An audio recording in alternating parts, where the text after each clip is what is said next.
Good evening. On behalf of the governing body of the City of Passaic, we welcome you to the February 3rd, 2026 City Council meeting.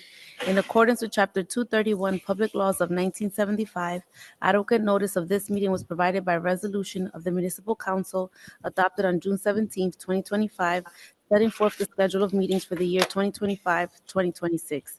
Said notice was published and posted on the City Hall Bulletin Board by the Office of the City Clerk. Please be further advised this will be conducted in person. The Zoom stream provided is for viewing only and is offered to the public as a convenience. On January 21st, 2026, public notice and Zoom instructions for this meeting were published in the Herald News and posted on the City of Passaic website at www.cityofpassaic.com. Council agendas. Instructions are also available on the last page of this agenda. Please be guided accordingly. Roll call, please. Councilman Love, Present. Councilwoman Mello, Present. Councilman Mayor, Present. Councilman Garcia, Present. Councilwoman Colon Montañez, Present. and Council President Scheer. President, shall we all please rise?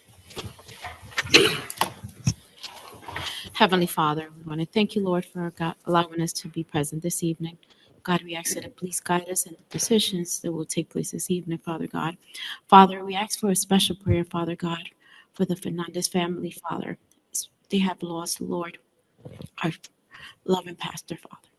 We ask that you give Pastora the courage to move on and the family. And we thank you for giving us such a great pastor in this time. In your beloved name we pray. Amen. I pledge allegiance to the flag of the United States of America and to the republic for which it stands, one nation, under God, indivisible, with liberty and justice for all. Council President, can we request a moment of silence? Moment of silence. Pastor Hernandez, sorry.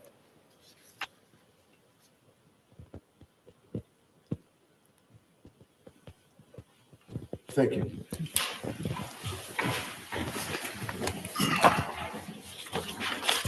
Just announce to the council before proceeding, we'd announced at the last meeting, we could suggest respectfully to our colleagues, to the members, if they could please gather together thoughts in terms of changes to the budget. We've not yet seen the administration's proposal, but perhaps if we did with a blank slate in terms of thoughts that we might have in terms of areas to enhance the budget, areas to enhance the budget, areas to decrease the budget, talking points at the very least. That would be most appreciated. Those comments can be sent on a piece of white blank paper to the city clerk.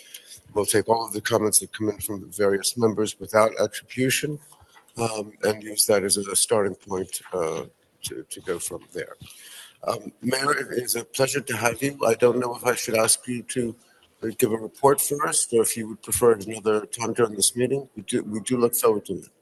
Presentation of Ms. Isabel Aguadelo, if we can be indulged for a bit.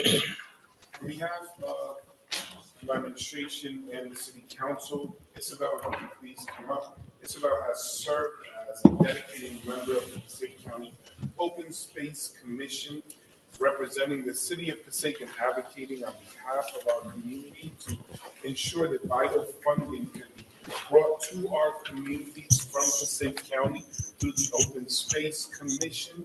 And these are funds that are gathered through the county.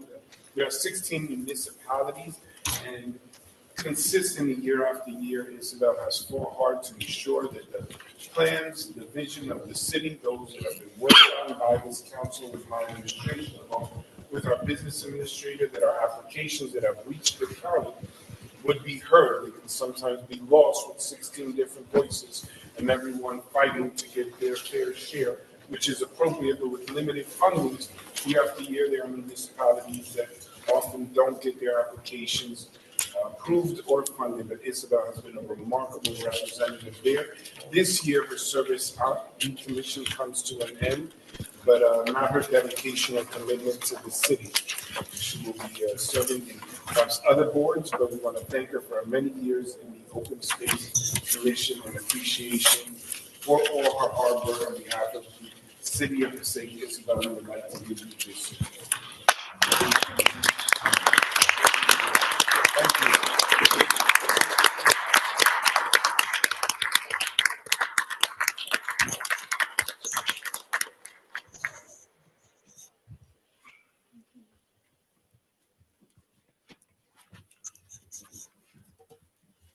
Thank you, Mayor.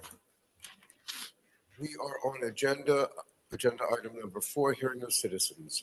In accordance with the Open Public Meetings Act, NJSA 10:4-1 et sec, the council opens every public meeting for comments of the public. However, in accordance with NJSA 10:4-12, nothing in this act shall be construed to limit the discretion of a public body to permit, prohibit, or regulate the active participation at any meeting.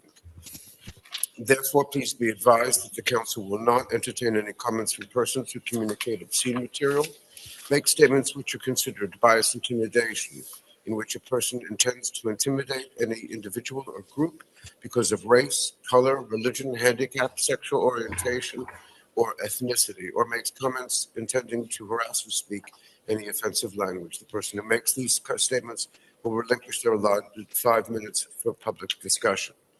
We welcome comments of the public. We ask you, if you'd like to address the council, you keep your remarks to 5 minutes or under, and please share with us your name. Is there anyone who'd like to address the council, please? Yes, ma'am.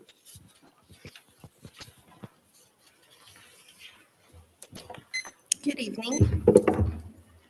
My name is Michelle Carpentero, and I am here. Ma'am, if I could ask you to bring the microphone a little bit closer. Hello? Better? Yes, thank Okay. you. My name is Michelle Carpentero, proud resident of Passaic.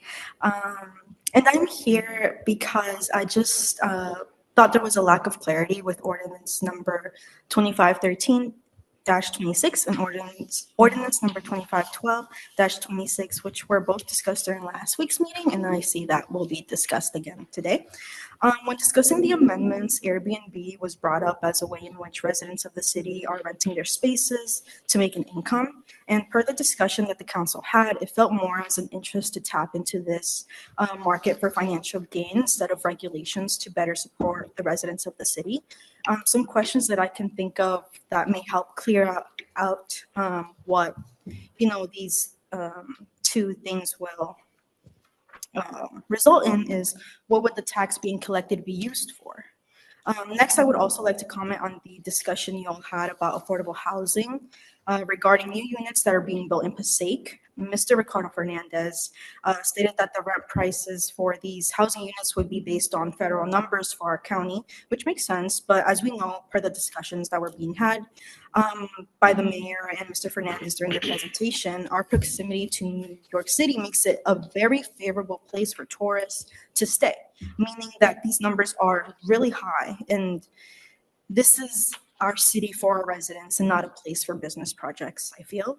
Upon further analyzing these federal numbers through the U.S. 2020 Census and the U.S. Department of Housing and Urban Development, these numbers show that the residents most in need of these affordable housing units cannot afford them.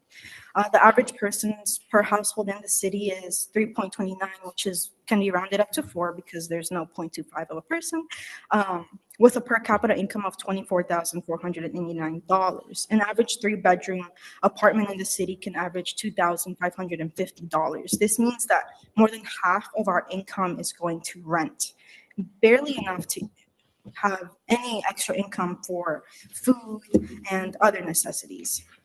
And to put it into more perspective, 22.9% of our city lives in poverty. This is a really big number. So my request is that the rent of these places are priced with the people of Passaic in mind and don't become an opportunity for gentrification. The residents of Passaic want to keep living in Passaic. I want a future in Passaic. I want to live here, raise future kids. So yeah, and lastly, a very hard topic is U.S. immigration and custom enforcement.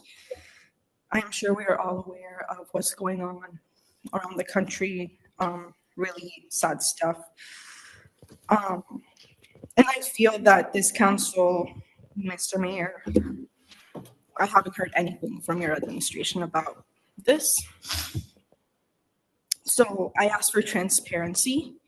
I want to know what you guys, the plan is, because our community has been targeted. I have heard real stories of people who have been picked up going to work, residents of Passaic who have been deported, are being held in detention facilities in Newark and across the country.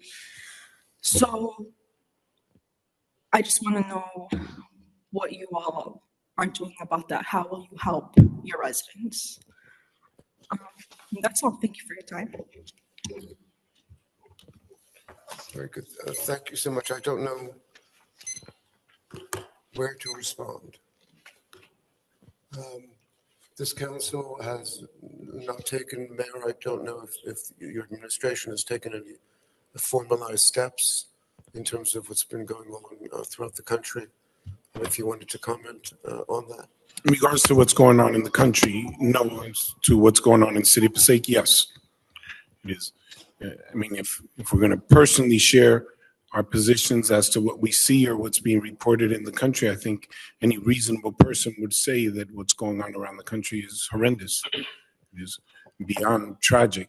It is obviously contrary to the ideals and principles that we all hopefully wish to live up to. But in regards to the city of Passaic, and I'm going to be very careful in working with our police chief. We have been intimately involved in instances within the city where individuals have had encounters with law enforcement from different levels of government, from federal, state, and from county.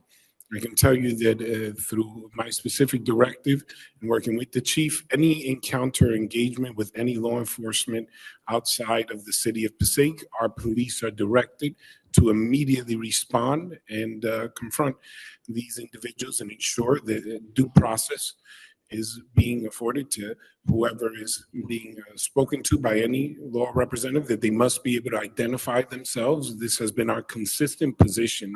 You know that many have made news on it. I'm going to share something because people are watching and we're online, and I tend to be more reserved with my comments, but I'll be candid because you asked for transparency. And forgive me because I did not get a chance to get your name, and I want to address you appropriately. Your last name? Carpintero. Ms. Carpintero, I don't get on social media to talk about these enforcements. I don't use my soapbox to get on the news. I don't make judgments of other leaders. I will tell you it is not my intention to draw attention to our city. We work with our local law enforcement when they have targeted operations specifically regarding individuals. I think along with my colleagues on the city council and every reasonable resident in the city, if they are coming after violent individuals, those who have taken someone's life, those who have harmed person or property, those who have harmed children, my direction to our police officers are cooperate in every single way, whether you're documented or not. We don't want violent criminals within the city of Passaic.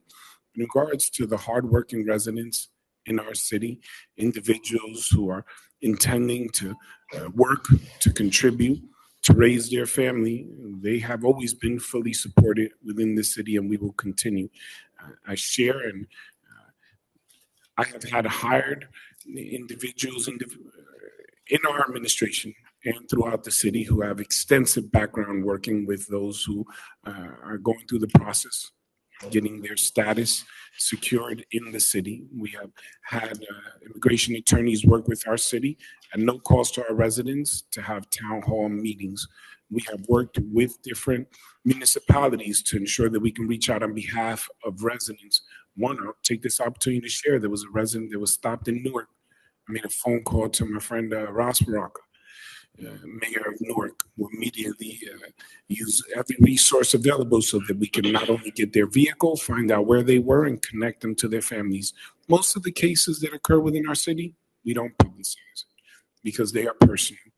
In some cases, they would have adverse impact on the person's application or situation. But I assure you that this city continues to be supportive of every law-abiding resident within this city and everyone who is here with the intention of contributing to the progress of our communities, whether through work, their business, or taking their children to school. We, as administrations all together, and along with the staff from the police department, our chief, our fire, our code officials, we address issues within the city. What I mean by that is if an individual has violated a code or has had an issue within the city, it is resolved within the city. We do not take measures or steps to go beyond that because that is not the role of our law enforcement. But I did state that I would be candid. We do not have the ability to impede or stop federal agents from coming into the city. In fact, we have worked with federal agents throughout the years, whether it's been the FBI, whether it's been the ATF, whether it has been state officials or county officials and immigration.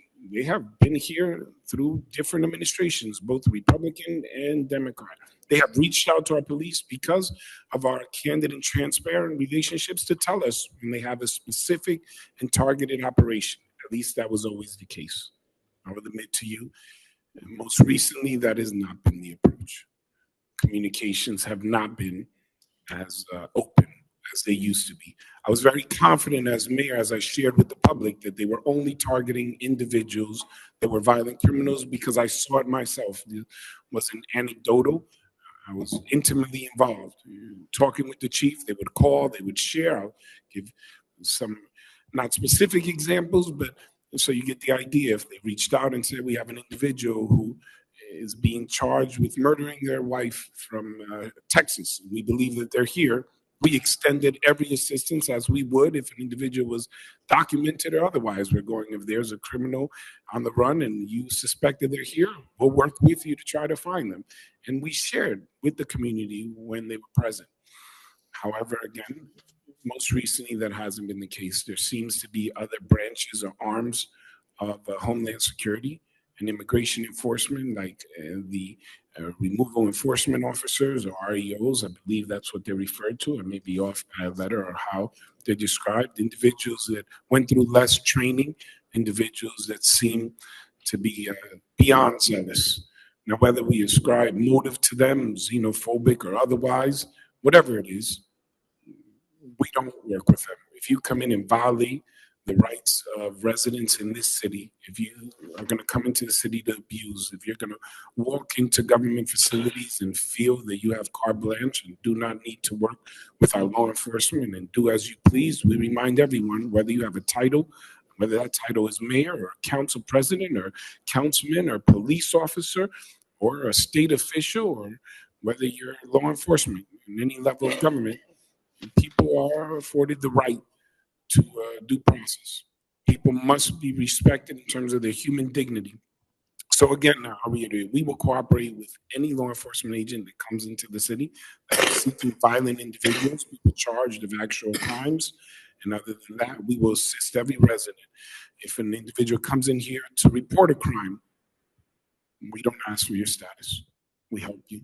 If an individual is coming into the city seeking resources or assistance, we don't ask for your status.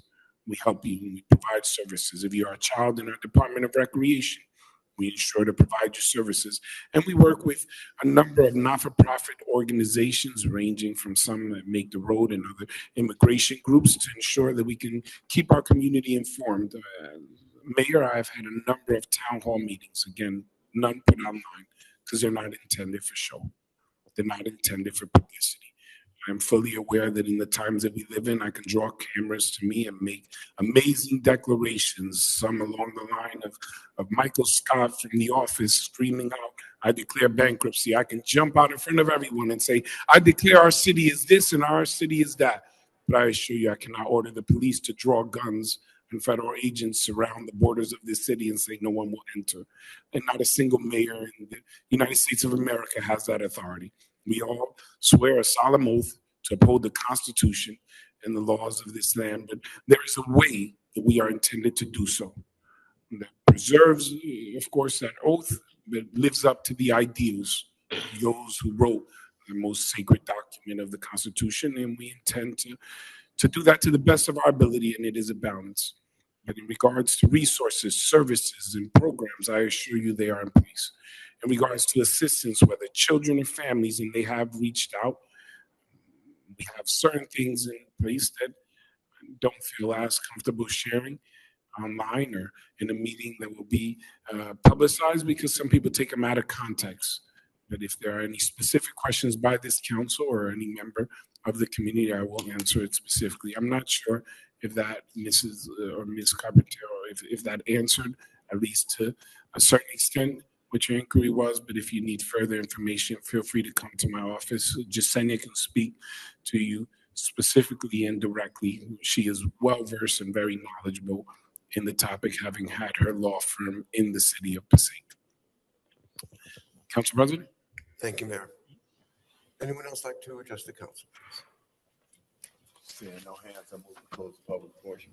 Second. Motion and second. Roll call, please, to close. Councilman Monk, Yes. Councilman Love, Yes. Councilwoman Mello, Yes. Councilman Mayor, Yes. Councilman Garcia, Yes. Co- Councilwoman Colon Montañez, Yes. and Council President Scheer. Yes. I'll entertain your question, sir. Under the established limitations. Thank you. Say again? Under the established limitations. Yeah, established limitations. I just want to address what's on a lot of people's minds. The city issued 77,000 parking tickets last year. They issued many thousands of sidewalk violations for snow, for overgrown grass. There are tens of thousands of sidewalks and intersections and hundreds of intersections in the city that are dangerous to cross. And I know that maybe there was a shortage of salt, maybe there was a weather that nobody knew was coming. But it seems like a double standard. The city is extremely aggressive on property owners when it comes to small violations at big fines. And the city to date does not seem like it has put in a considerable effort to either reform the DPW, which you do not need rocket science to know is a waste of taxpayer money. It's called the Department of Waste, Public Waste. If you need, I have tens of videos of trucks sitting idly on the side of the road, doing private work for other people. 2 people in a cab on a snowy day plowing a road, and idle trucks sitting at DPW's facility with nobody inside while people are on lunch or on break. The DPW is a huge parking lot full of abandoned trucks. And I'm asking, how could it be a huge snowstorm is coming, everybody's in Home Depot buying salt, and throughout the night, trucks are not coming down our blocks, and we wake up 2-3 days later and say, it's ice, it's too late, we can't do anything about it. But the same city has issued tens of thousands, 77,000 parking summons if you park within a few feet of an intersection. And today, people cannot get across intersections because there's tons of ice that this city has not figured out how to clear. I also want to ask about the bidding process in the city. There's technology today that if somebody wanted to do business with government, you can search online. But in Passaic, you cannot find any bids by searching. You have to go on their website, click on the link. It takes you to a new site. You have to fill in your business name, your personal name, your cell phone number, your home number, your fax number. You cannot see a bid in this city without a fax number and an email address. After you fill in all that information, it will give you a link to download the bid. And the city wants to know why everything costs this city so much money? Because no one can bid. No one knows about bids in the city. This is the only city that pays $5 million for tax for garbage collection and another $3.5 million for tipping. Thank you. I also want to ask about item 31 on tonight's agenda. It seems like there was a lot of going back and forth between community members and a developer in town. And suddenly it seems like somehow the city council tonight is sending a recommendation to the planning board to let them know if a bunch of properties are in need of redevelopment. Passaic housing is over 100 years old across the board. There are people living in these houses. What about this project is in need of redevelopment? And why now? And why does no one in the city know about it? Does anyone know what goes on in the city? Thank you. It's a rare occasion for me to listen to a member of the public and think that virtually every single thing is not correct. The most blatant of which is your statement in terms of the bid process, which is governed by laws of the state of New Jersey. The city of Passaic simply cannot hire someone to do it except in emergent purposes and emergent needs. And I think you know that, sir. That's what disturbs me the most, that you would give a half of a story and not the full story. I would venture to say that the city of Passaic was not really ready for the storm. But then again, I've yet to find out what municipality within all of across the United States was ready for the storm. Excuse me, sir. When it's the public's time to talk, you're given that opportunity. Once you're finished your 5 minutes, as you well know, the microphone goes back to the council president. Not to you, but to me. If you're going to tell me that other municipalities were that much better, I'd love to hear them, because the only thing that I've heard from everyone is that it was a mess. Mess came down quicker, came back harder than anyone would have anticipated, including the state of New Jersey, and I can speak intimately of the state of New Jersey's mentality and its decisions how to proceed. So please, don't tell me about transparency on one hand and not on the other. Your comments in terms of the bid process are harmful. The suggestion being of anyone listening to that is that there's something going on, something untoward, something wrong, something shady. And I don't know if that's what you meant to say. You are articulate enough, if you've proven yourself time and time again. You are articulate enough certainly to make your thoughts known. And for you to only give half a story is most disturbing to me. How many parking tickets were issued last year, whether it was 77,000 or 700? I really don't know. 77,000. I really don't know what it was last year, but you were comparing last year. You were comparing the snowfall of this year. And perhaps it would be more appropriate to compare snowfalls to snowfalls. In any event, I gave you the floor after having on the verge of closing public hearing. I gave you the floor because it seemed to me to be the right thing to do. I've now regretted what I did, and I will tell you in the future that if you are here to raise your hand that you'd like to speak during public session, you will be given that right. But if you miss it by 1 second, you'll remember this conversation and you'll understand why I did not give you the microphone again. Is there anyone else who would like to address? Council President, if I may. Mr. Mayor. Thank you. Just very quickly, 6 tickets I think were given out this week. Chief, 6 tickets. Suspended alternate side of the street, understanding the challenges that many families have faced. A directive from my administration, there's no enforcement of alternate side of the street if your street is not being cleaned. In regards to the municipalities, I would say that that old saying, the grass is always greener. Unfortunately, there's no grass because all the grass is covered in snow for every municipality. But you get the point. Those and other municipalities have been reaching out to Passaic, and you guys are doing so much better than us. Of course, our residents say the same. They're doing so much better than them. That's how it is throughout the state, so that's not a problem. I will take some exception. I want to thank our Department of Public Works. They began from the very beginning of the storm. We were prepared and were aware that there was going to be a storm. What no one could prepare for is 2 weeks of below freezing temperature. Of course not.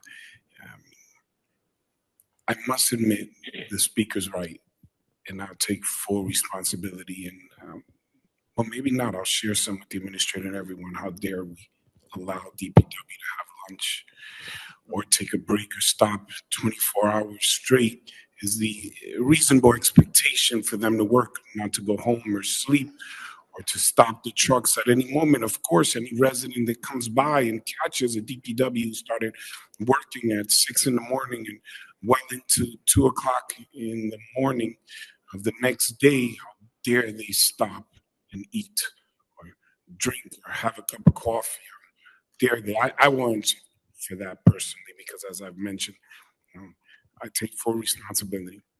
I admit, I encourage it. I encourage to tell employees, take a break. Don't work 24 hours straight or 36 hours straight. We actually let them go home at certain points, even though the snowstorm went on from Sunday directly to Monday. I even encourage some of them to switch. stop shoveling certain areas and go off to another particular task. I can take full responsibility if the council so wishes to address that. But putting that aside, our head of DPW, Fred Corbett, who has been out there with me at 2 o'clock in the morning where we shared specific approaches. We've actually been able to hire local contractors to assist to clean out specific streets. Some of the complaints that we've received, or rather, I know complaints might be harsh.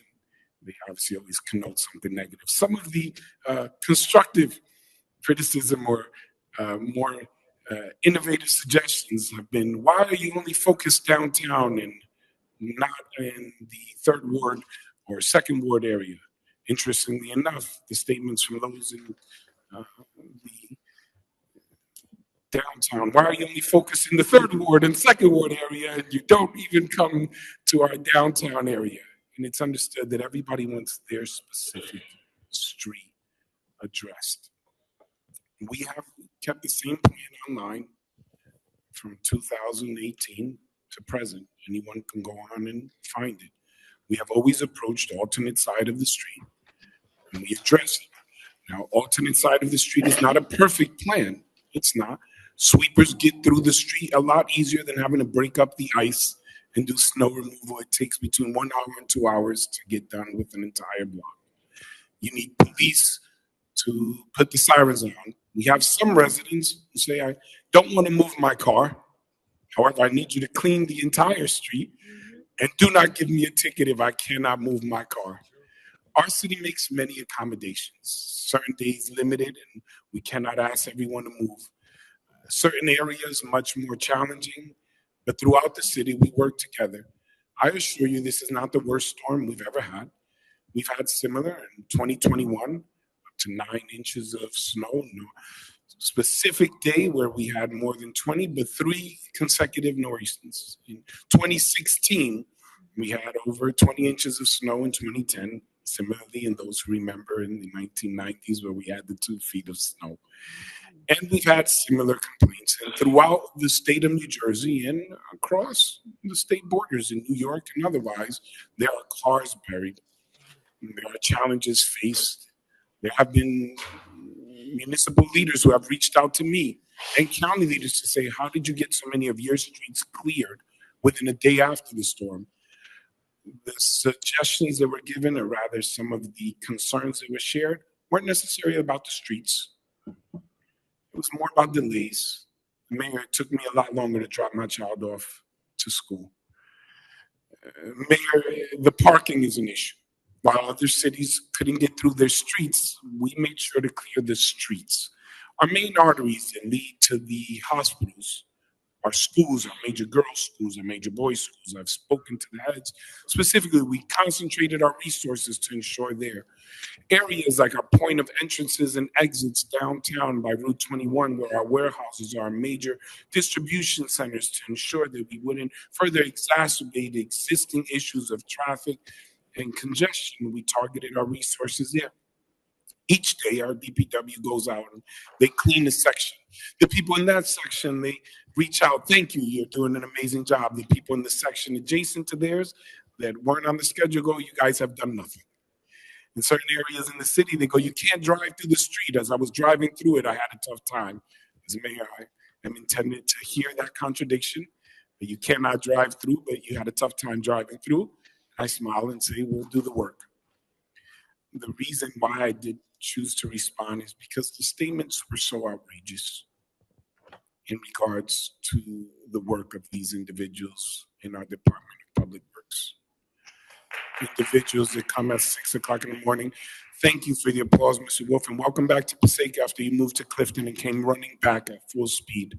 We appreciate having you back in the city. It seems you enjoyed Clifton so much that you came running back as fast as you could this year. God bless you.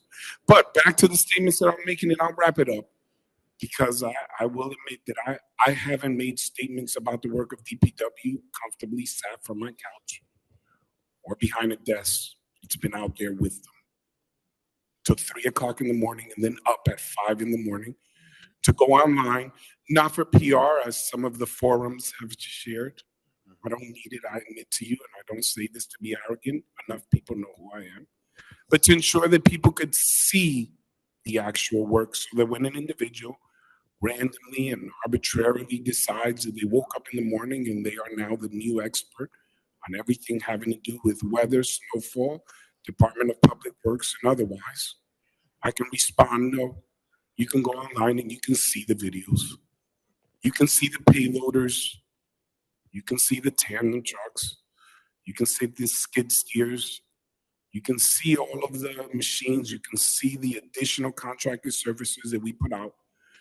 And perhaps I'll make you privy to something more. For 3 days of contracted service, over $60,000 we had to pay. So I appreciate all the suggestions of get more individuals and buy more apparatuses and more trucks. Spend the $6 million for the 4 storms that we get a year, but also don't raise our taxes. Ensure that you keep it under 5%, even though the municipality that anyone who's reasonable would never juxtapose with Passaic has these machines and they pay 17% taxes or double-digit tax raises in the city of Passaic consistently over the last 10 years have kept taxes under 5% and some years even under 2%. Do all the work, provide all the services, get all the gadgets, all the machines, and give no rest to your DPW so that and I say this not to all the rest of it, but for some, so that I and all of my first world problems, meaning I couldn't get my coffee on time, or I had to wait an additional moment in my nice car to drive, so all those problems could be addressed, but don't raise taxes. So I appreciate concerns, and I take them on, and I share here. There is no fault at DPW. The buck stops here. And if I can take the credit, I can take the blame. There's no one else to blame. If things went wrong, it's the mayor. He hold me accountable. No one else but me. But at the same time, if you want real answers, you want to refer to transparency, you want to have candid conversations, then let's be real. And let's use real stats and real issues because I'll definitely spend the money. I'll get a DPW staff of 300, and I'll buy 200 trucks for the 4 storms we get a year, maybe even 5. And we'll make sure that as soon as the snow hits the ground, it never gets to an inch. We'll raise the taxes to 20%, but I don't think anybody wants that. So I think what's realistically going to happen is this. Every day we're going to continue to hit block by block, sector by sector, and we'll share it. And in a few weeks, we'll get through it just like every other municipality. And somewhere around March or April, we'll move on to the next issue of concern. And very few people remember this storm. And if we made mistakes, we'll make sure to address them so that we don't repeat them for the next storm. And if there's areas that we can improve, we'll be open to it.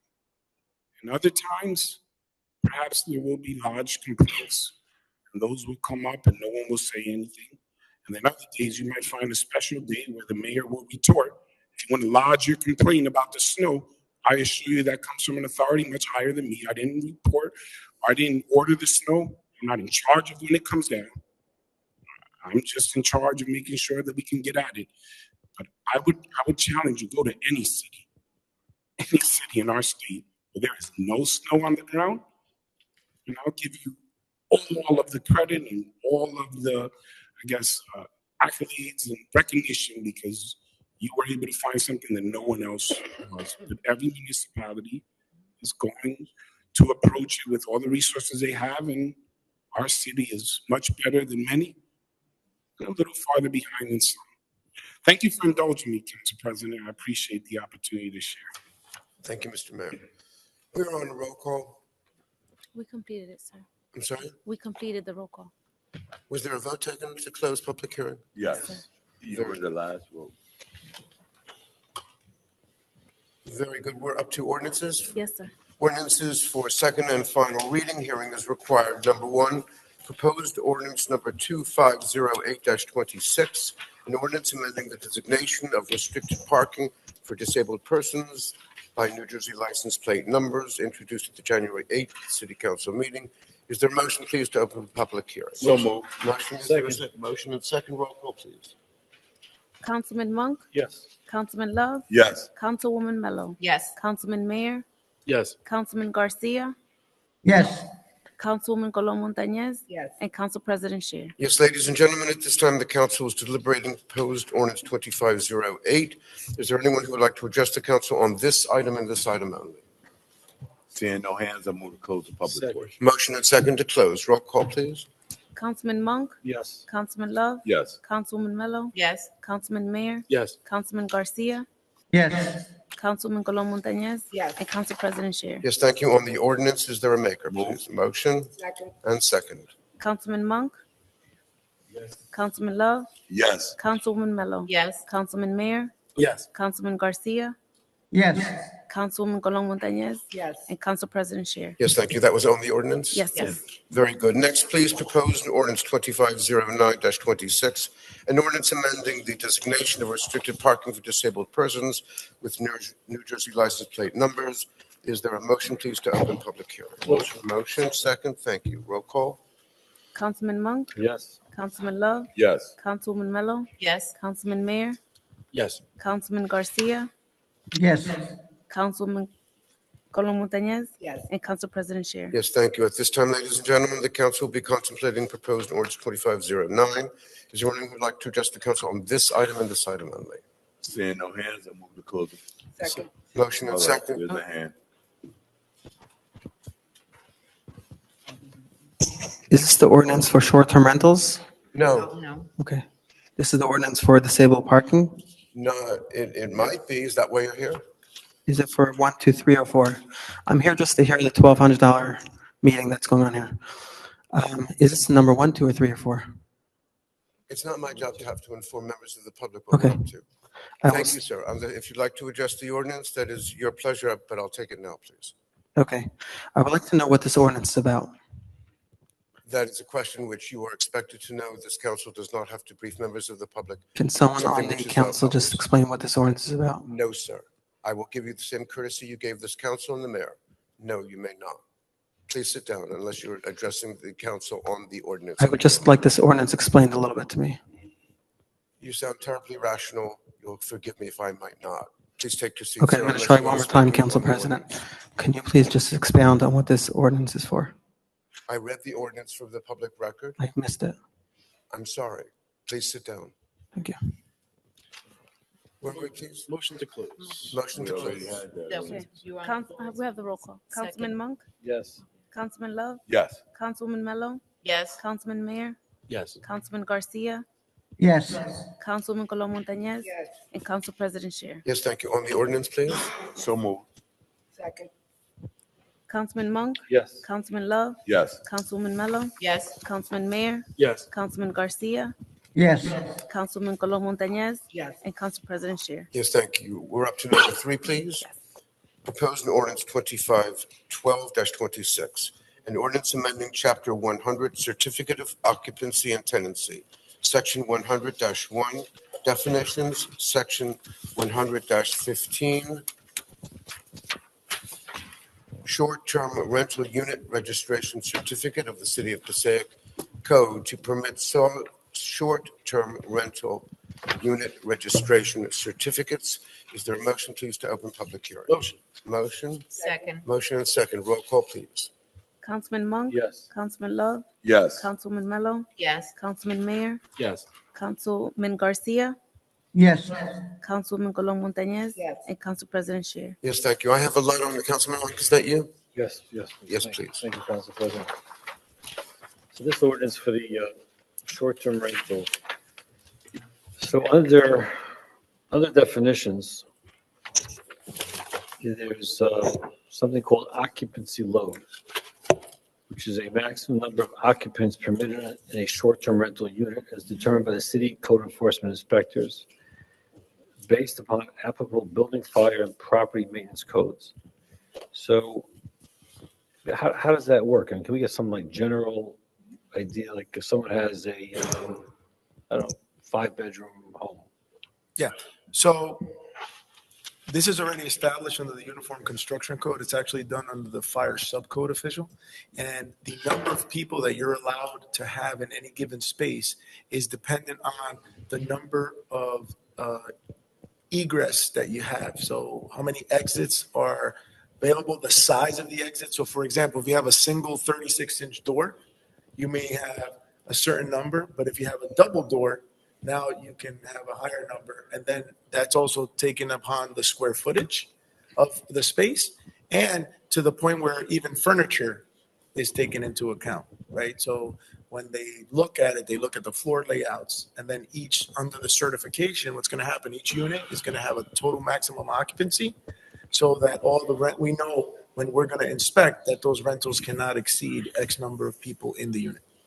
So, I mean, so again, I have no idea what that means, what that transpires in terms of if someone has a, I don't know, 3,000-foot home with 5 bedrooms, right? And 3 beds in each bed, 15 beds.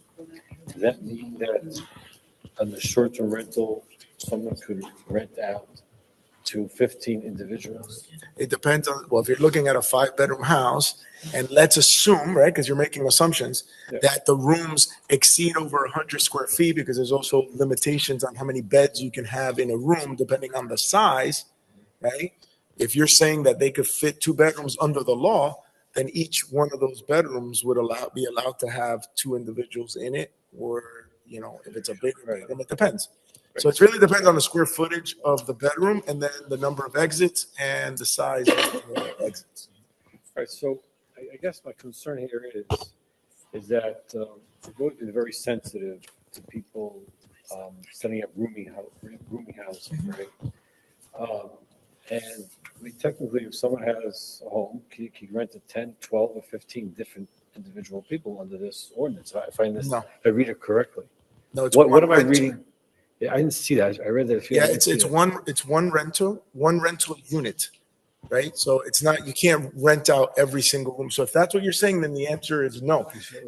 It's one rental unit. So your house, let's say you're renting your home, that's one renter. You can't rent it to 4 different people. It's one renter. I didn't see that language. It's all part of the registration. Like it's all part. So you have, this is the registration component. Then you have the use component, which you introduced, but because it's a land use ordinance, it has to go to the planning board. So I'll be doing that tomorrow night. And then it'll come back for second and final reading, which is going to kind of dictate what it is. And there's a limitation on, for example, if you think you're going to grab a 1-family home and be like, I'm making a killing on this, I'm going to rent this all year, it's only for 90 days collectively in an entire 12-month period, right? So it's really only if, you know, you're going away, let's say you're lucky enough to have your dream trip to Europe, but you want to be able to, you know, pay your mortgage while you're away, right? You can rent it out for a couple weeks, and then that income can then. Mr. BA, the reason I was nodding was the councilman's concern is legitimate in terms of avoiding the even possibility that someone could use the property as a rooming house. I also want to just refer to our city attorney, who can ensure to look at the language to make sure that that isn't possible. But if you could just speak a little bit towards if somebody is in violation of the language of renting and utilizes it for each particular room, what happens? Right, so then that becomes an illegal dwelling unit per bedroom.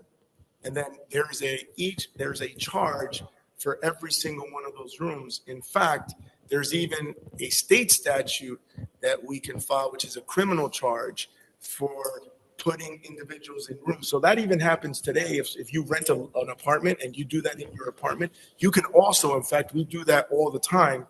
And owners that have been constantly doing this have caught several times. Some of them has even gone to jail for doing illegal rentals per bedroom. So thank you, Mayor, for bringing that up so I can give it some greater clarity. I guess if the ordinance would say very clearly that each dwelling can only be rented to one person So at a time, you know, not want to be one person, but I mean it's one unit. So whatever. That's I guess the unfortunate thing is that the use one is at the planning board, right? So they're made to go together. You have this one, you have the tax one, and then you have the use one, right?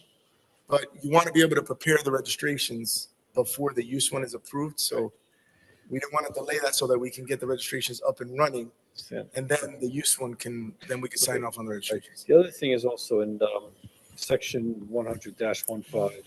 1.5? Yeah, A9. The number of all on-site parking spaces available. The owner shall certify that every effort will be made to avoid or mitigate issues with on-street parking in the neighborhood in which the short-term rental is located. Now, I mean, the owner will certify that every effort will be made. I don't know how you certify I made effort. I don't know how someone could certify something that he's making every effort. I don't. How can you prove that he didn't make every effort? That's number one. So number What's one, to the certify? lease, the rental agreement. That's a simple one. In your rental agreement, you tell your renter you cannot have more than one vehicle per 2 occupants unless we otherwise approve it. No, so that's by law. You can't have more than 1 or 2. I know, This is an addition. This line in this ordinance is in addition to that. We're not allowed to have more than 1 vehicle per 2 occupants. My Right, point but with to this answer your is- question yes. directly, how do you prove it to me? Is when I review your documents, it's in there that you had these conversations and that when you come in for your registration, that's those discussions are had. And there might be, for example, if you have a big 1-family house that has a long driveway that accommodates 10 cars, it's a moot issue, right? If you're in a condo, then we have to make sure that your car is not there, for example, when you're renting it out. So those are things that happen because you can't have because each rental unit may be different. There has to be enough language that we can look at each one of them individually. Okay, so I have 2 other points. Number one is, we have this big sporting event coming up, right? So I'm going to go with 10 buddies. We want to go and rent the house, right? So I lease the house, right, for a week. I bring 10 buddies, and every 2 brings a car. So now I have 5 cars for this one apartment, and we know the issues that we face here in the city of Passaic regarding parking, right? So in that scenario, I just added 5 cars to this block, right? So I just don't see how this ordinance really protects neighborhoods in terms of the parking crisis that we have in the city. So then my retort, right, would be that specific registration for that specific unit may have conditions in which that's not allowed, right? So that's why we added unless otherwise approved by the city, right? So we're going to limit occupancy, we can limit parking, we can look at, what's available for that specific unit. We can't have a blanket number per se because every unit is different, right? So if you're in, and by the way, this is not rental units, it's owner occupied units. Okay, so if I have a condo and I got 5 condos, because I like to buy condos, it can only be the condo I live in that I could do this. I can't grab the other 4 condos I own and rent them out for Airbnb, right? So then what will happen is if that's the condo and that condo has a 1-bedroom, let's say, right? And that 1-bedroom, it comes with a parking space for that 1-bedroom in that condo, then that registration certificate, right, that they get allows for 1 vehicle for that rental. But right? again, let's say I have a 5-bedroom home. I'm going on a Caribbean cruise the week of this big sporting event, okay? And I'm renting out my home to one guy who's bringing his 10 buddies. Okay. Now, the inspector is coming down to take measurement of each bedroom to make sure it meets how much furniture there is in the house, right? Well, How that happens wide way doors before the are. rent. Okay.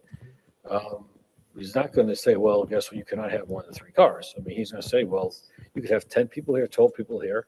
And based on this ordinance, I can have 1 car for every 2 people. Now, I just took a neighborhood where parking is a problem, which we know is a problem. Let's not debate. We don't have to debate that, right? And I just, Well, I would argue it depends on the neighborhood. But okay, yes. for this 1 week or 2 weeks, right? I just put down another 5 cars on this block. How are we dealing with that on this Well, ordinance? you're making an assumption that they're all going to go on the street. It could happen. Councilman, you're right. It could happen. Someone could end up renting to an individual. And I mean, obviously we have certain things in place, so you can't turn the home into a frat house. People will complain. They'll call the police, they'll call the city, and obviously you can lose your status even on the Airbnb site because you have to receive positive ratings. So there is nothing specifically written to avoid that. We can't say, well, you're only allowed to rent it if you have one vehicle. But what will occur is if there is an outcry from the community, there's a response from the community that says this particular home has rented Airbnb and they're limited how many times they could do it in a year, right? Mr. B, I believe it's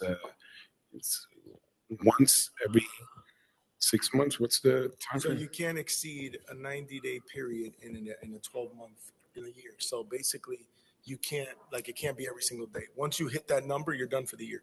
So that could be in 1 month, or that could be scattered throughout the year. But if there are complaints to the city, there can be specific reports about that renter that will remove them and, in a sense, take away their privilege or right to be registered as a site that can be considered for rentals. Is there any study that was done here in terms of how much potentially revenue could be driven here to the city for this, changing this ordinance for these short-term rentals? So We're talking about 3%. So for every $1,000 rental is $30 to the city, plus a $250 applicant registration fee. Is there any cost analysis of what the cost is to the city in terms of personnel who are going down to every residence to do an inspection, to give out the registrations, to monitor the rentals, how often the rental, and they're paying rent, right? I mean, how are we tracking that? How do we know when they rented it? To know that they're paying the rent, right? If I own a hotel, so I have to give the city every month my financials and to see exactly how much income I made. But when I rent out my house, who in the world in the city, which department of the city of Passaic is monitoring, right? Who am I submitting my financials? There are no financials. The guy Zell me the money, right? So what's the cost to operate this program? And based on all this, the registration, it includes the fire department, includes code department, building department. We have the personnel to run this, and it's going to pay for it? of course, we wouldn't have presented it otherwise. Okay. If you say so. Okay. I mean, It's occurring now. I was just going to It's occurring right now. I want to make clear, we're not going to create the situation where people are renting. What we're trying to do is codify and make a law that can hold individuals accountable and give us the opportunity to regulate it. But it's already occurring. I think right now you can go online and check Airbnb in Passaic. Check Airbnb in any of the municipalities, whether they have this or not. People are renting already. This gives us the opportunity to regulate it. Will there be a cost? Yes. Will there be a benefit to home occupied properties? We would hope so, to help them pay a mortgage, to alleviate some of the concerns as we address affordability in different ways.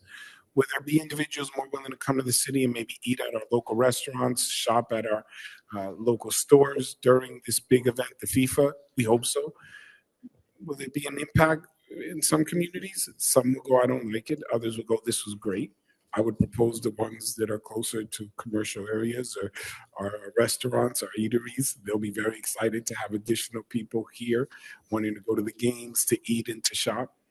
But it is something new that we're trying. With everything new, we're going to have to monitor it closely, make sure we're bringing reports to the city council, taking every complaint seriously from the residents. And we may end up with a few incidents of individuals having too many vehicles or people trying to get groups of individuals and split the money up so that it's affordable to them. We're going to have to keep a close eye and see if it works. But we know that this is the direction that other municipalities are going to go. Some, it's already occurring and they don't have anything on the books. Others have done it. We didn't try to come up with something so new and so innovative that it didn't exist. We try to check out some other municipalities. We're trying to prepare for those big events because, again, it's happening already and we expect it's only going to grow as we get closer to that event. And we want to make sure that we have something on the books, one that could eventually or hopefully benefit the city with some revenue that comes in, as well as gives us the opportunity to regulate it and do it in a more effective and organized way. Thank you.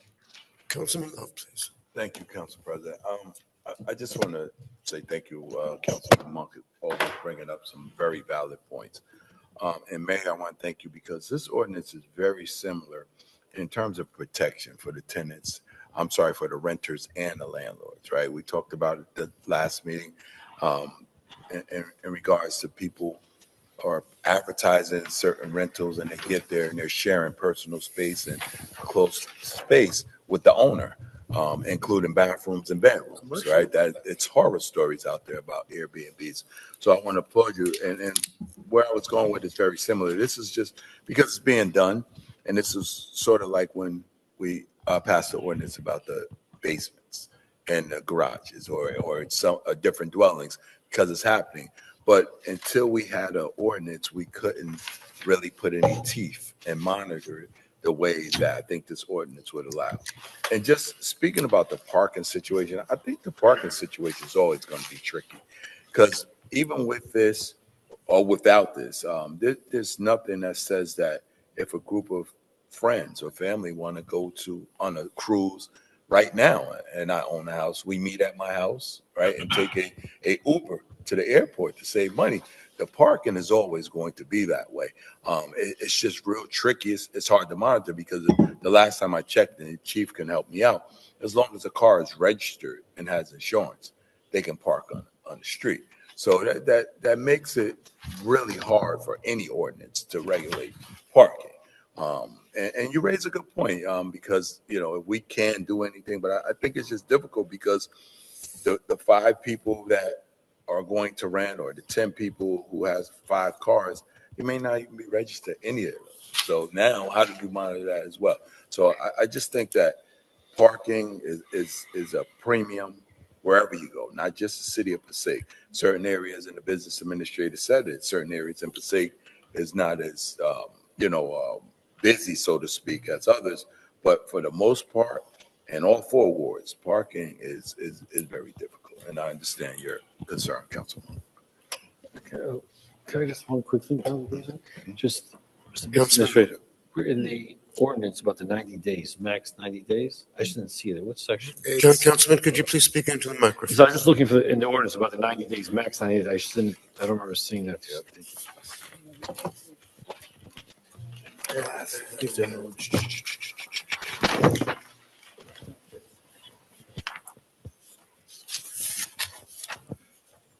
Here it is. It's under principal residence. Oh, President. The second paragraph. 275 days during the year. So let me just do the math real quick.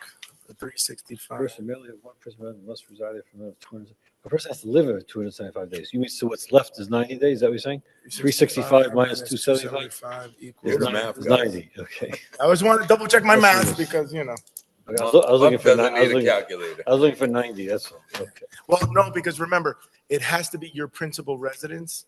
So defining it as you can only rent 90 days, no, you have to live there for 275 days of the year so that it can be considered your principal residence and then qualify to register your unit.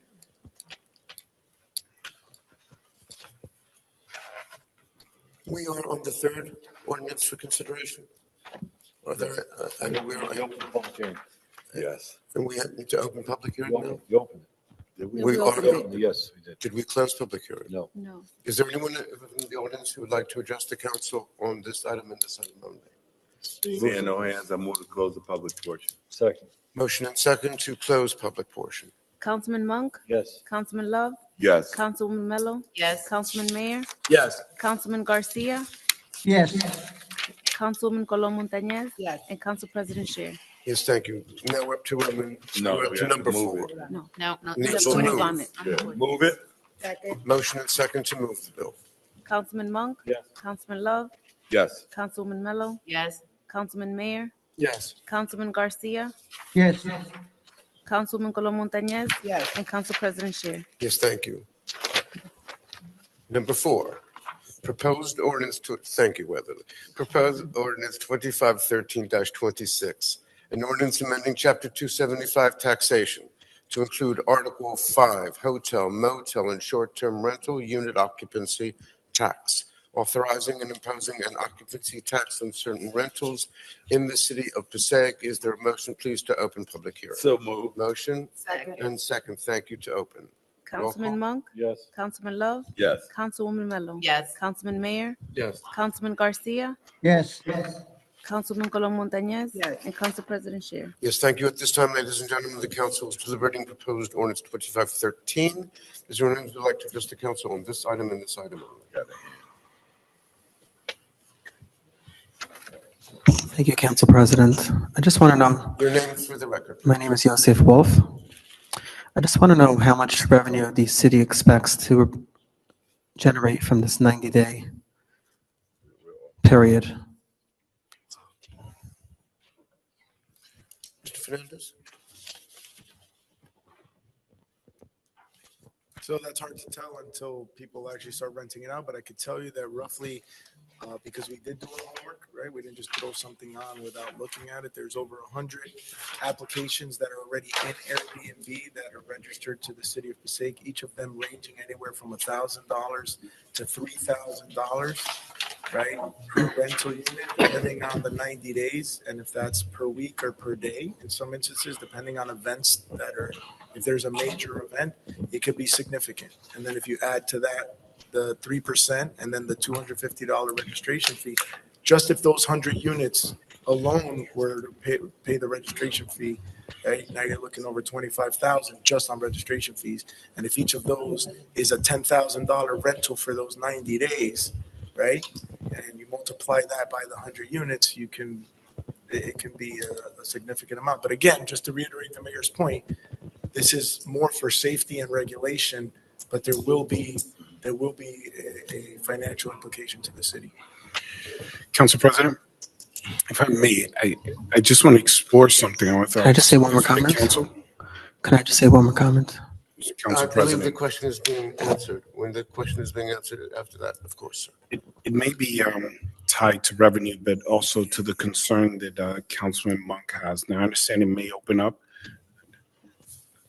can of worms, but it's just a suggestion if the council is open for us to explore it. If in the registration process, maybe something in the future can be looked at having to require a registration for vehicles, saying that you must register a vehicle if you're gonna rent the location, and then we can cap how many vehicles can be registered. Perhaps if we can have the attorney explore it, Rick, I was just thinking about it because as I was pondering, and then the question of revenue, it could be at a fee. We can say the Airbnb must require an individual to register whatever vehicles are going to be at the location or in the area. Could someone get around it? Possibly, but within that, the council can entertain, if, again, I would propose the council would consider entertaining going, you have to register a vehicle and there must be a limit to how many vehicles you're allowed to register. A vehicle outside of that is a part of the rental can be subject to ticketing or otherwise. How you regulate that throughout the city, I mean, obviously we can have more conversations about that as we've had zone permit around the city and perhaps parking permits around the city during the time of FIFA may be something that we explore, but perhaps going down that avenue just to see, because I think you have a legitimate concern, Councilman Monk and the other council members share it, that if we open up that opportunity, someone may come with 4 or 5 cars and it becomes already a challenge in the city. But if we can go to register, not only do you have to register, obviously, to rent it, but you have to register what vehicle you're going to bring in. It gets whatever pass or whatever it is registered for us. So the business administrator, share, you had to register when you rented a place, when you went somewhere, right? Yeah, my assistant had to register their vehicle in that specific area. So maybe we do something and we tailor it to the city, and then we can address, because we can add a component to that that caps or limits how many vehicles can be registered per unit. Meaning if we are in a particularly densely populated area or an area that's challenged, we can go 1 vehicle per unit. If the council is open to that, Council President and Councilman, for additional revenue and potentially to address some of the concern, we could ask the attorney to explore that. I would respectfully, I would ask the council to remember that we're on the ordinance. Additional ordinances, modifications, I'm sure will be made in the future, but currently we need to, in all due respect. That's fair. I just thought it may be additional revenue if we charge them. But I know it's a stretch. It's that kind of evening for me. And maybe the restriction on cars could be also for long-term rentals. Not 100 cars for 1 unit in Passaic. It was that you need to be on the ordinance, sir. Thank you. And the Councilman Love mentioned about basement apartments. I don't think they'll be available for this short-term rentals because you're not on the ordinance, sir. This ordinance is about short-term rentals in Passaic. Excuse me? Taxation on short-term rentals in Passaic. Ordinance 4, ordinance 251326. You're not on the ordinance. Ordinance amending chapter 275 taxation to include Article V, hotel, motel, and short-term rentals. Is that the one? We're on 2513-26. Yes. Is it possible that this will not apply to basement apartments because the planning board has not heard more than one application for that resolution that you passed for basement apartments? Not more than one. We are under discussion of an ordinance before this body. It is already through appropriate planning and zoning bodies. Thank you. Anyone else wish to address the council on 2513? Seeing none, motion to close. Second. Motion and second to close. Councilman Monk, Yes. Councilman Love, Yes. Councilman Mello, Yes. Councilman Mayor, Yes. Councilman Garcia, Yes. Councilman Colon Montañez. Yes. And Council President Scher. On the ordinance, please, is there a maker? So move. Second. Councilman Monk, Yes. Councilman Love, Yes. Councilman Mello, Yes. Councilman Mayor, Yes. Councilman Garcia, Yes. Councilman Colon Montañez. Yes. And Council President Scher. That was on the ordinance? Yes, sir. Very good. We're up to Roman numeral 6 on our agendas, communications. We have before us items 5 through 10. I'd like separate vote, please, on 9 and 10, and ask for the council's consideration. If they have any questions, please, on 5, 6, 7, or 8. Seeing no lights, is there a motion, please, to accept items 5, 6, 7, and 8? Move it. Second.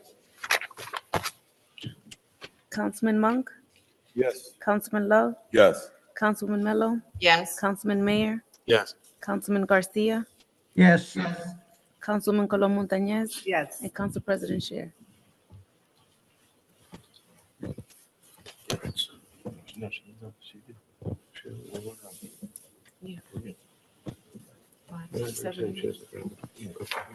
On items 9 and 10, separate vote. Is there any questions, please, on 9 and 10? Is there a motion to accept 9 and 10? Council President, Just Weatherly needs.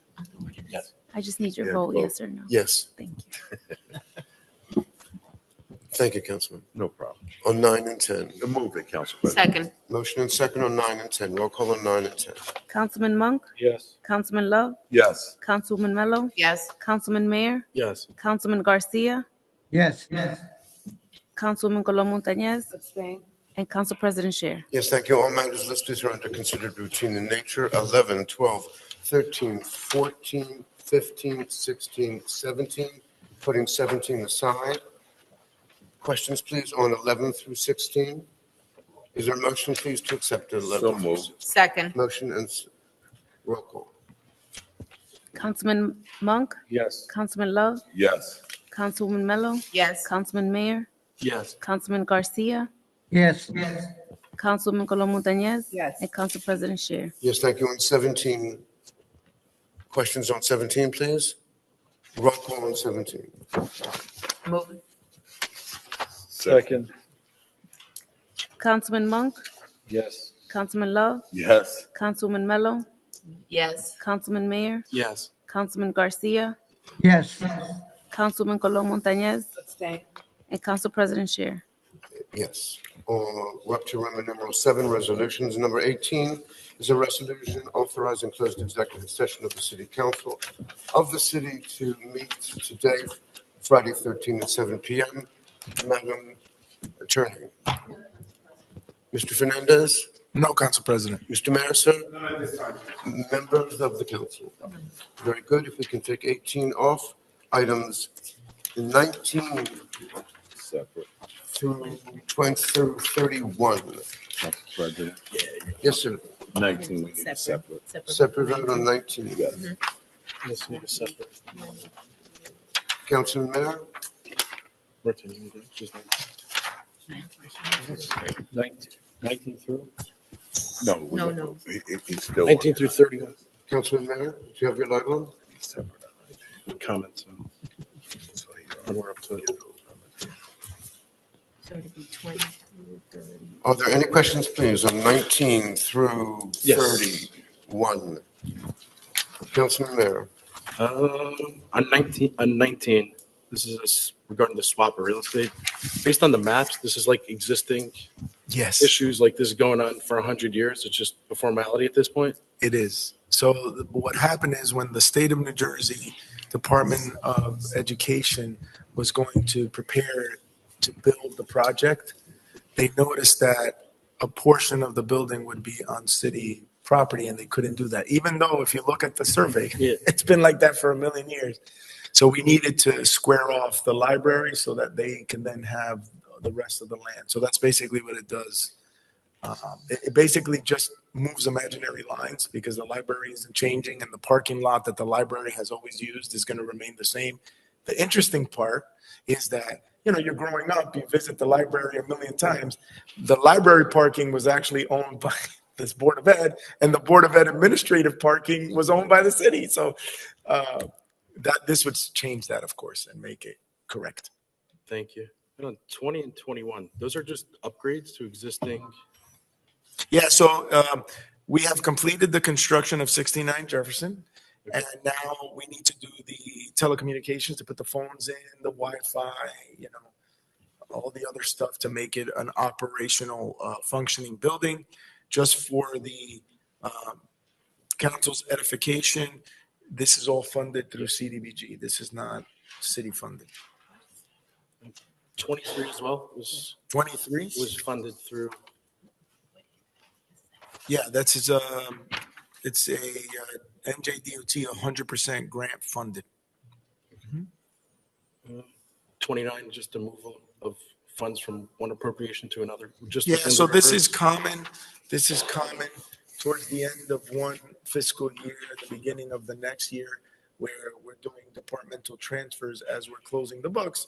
One department might have needed more than another, or one line item might have needed more than another. So this is just a normal transfer to the department, the necessary department. And on 30, like a little bit of a truck aficionado. Yes. Couldn't you go through the 350?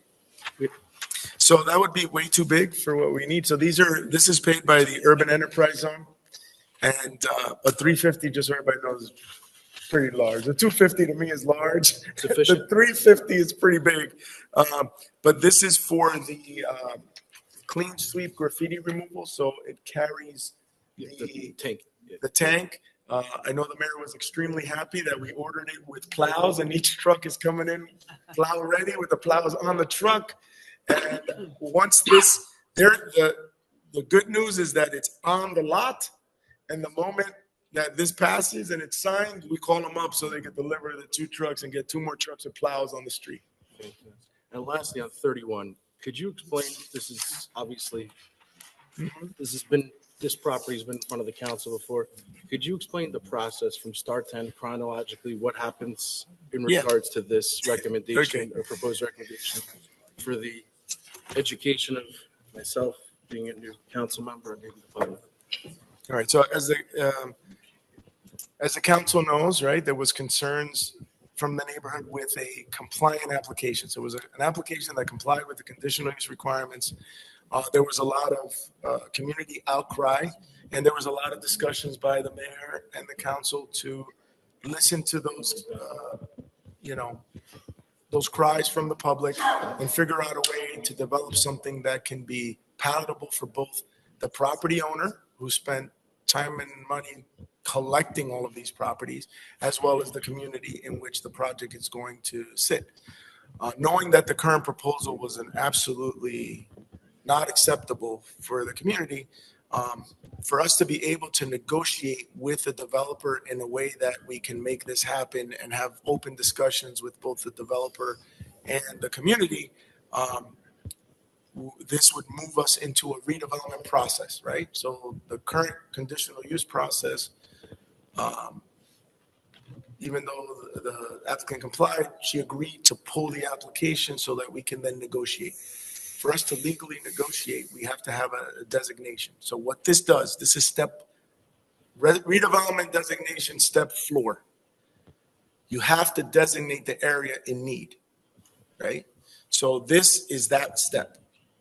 This would You're referring this to the planning board to create a study for an area in need. Once that happens, it comes back to the council for a resolution designating it, right? So this goes to the planning board. I go to the planning board. I explain the statutory criteria. The planning board reviews it, says it meets the criteria. If it meets the criteria, it would come back to this council for a designation, right? There's no use. There's no number of units, none of that. This is just designating it so that we can then do the next step, which is prepare a redevelopment plan. That plan is where you're going to delineate the number of units, types of housing types permitted, heights on those buildings, parking requirements, et cetera, et cetera, et cetera. Okay? That is done not by resolution, but by ordinance. So then what will happen is, I'm sorry to interrupt. This is going to come back in front of the council as an ordinance with a plan. With a basic plan of how many units, what type of units, et cetera. Right, it's a guide. Yeah. Right, we're not going to know if it's going to be stucco or brick or vinyl siding, right? But the things that matter, the setbacks, the height, setbacks, the height, the number of units. units, what type of units, things like that. So then that comes in as first reading ordinance. Then, under the state of New Jersey, it requires that plan be reviewed by the planning board with consistency with our city master plan.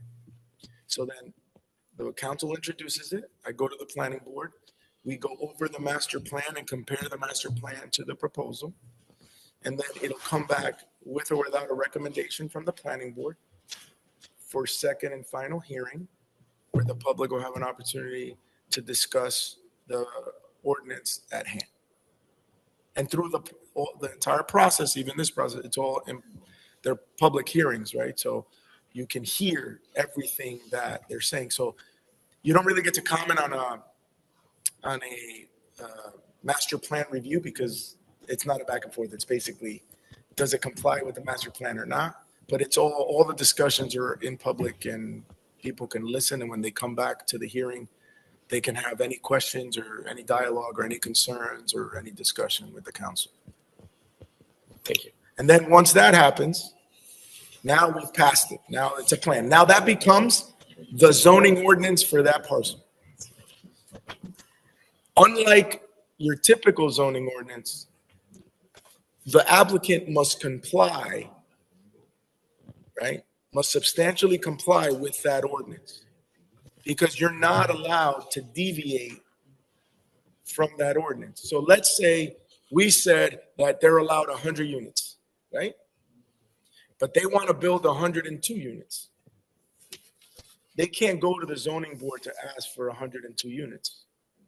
They have to come back here to this governing body and request an amendment to that redevelopment plan. And then guess what? That amendment has to go through all the steps that we just did for the redevelopment plan.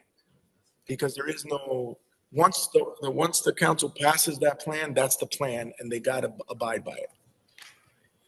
So that is nuts to bolts. This is step one, just the designation.